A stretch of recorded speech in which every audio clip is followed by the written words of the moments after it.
The government actually knew that people like my parents were American citizens. That being the case, in order to incarcerate them in the way that they ended up doing them, they invented a new category for Japanese Americans like my parents. They called them non-aliens. They were addressed as all people of Japanese ancestry, either alien or non-alien. Well, what's a non-alien? It's a citizen. Well, why don't you just call them citizens? Because citizens have rights.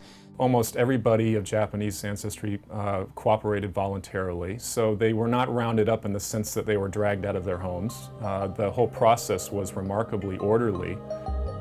And the train pulled up over here, and I looked out and I saw all these people, and I said, oh my goodness, that really struck me.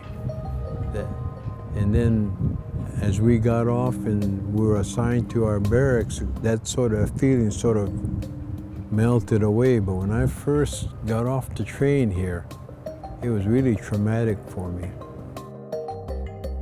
As a group of immigrants who came from essentially rural or farming communities, they had developed sort of a fatalistic philosophy for their lives.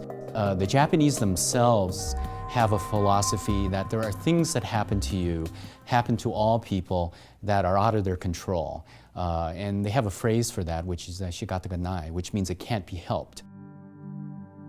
While only 2 suitcases per person were allowed for those coming on mass transit, many Japanese Americans living in the Los Angeles area drove their cars to Santa Anita, loaded down with household items, but pets were not allowed.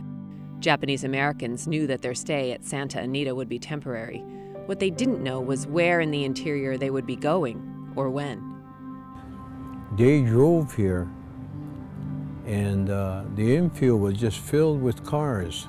They drove here, left the car in the infield, and gradually the dealers or whatever, they would come and buy it, and every day you would see tow trucks hauling them away.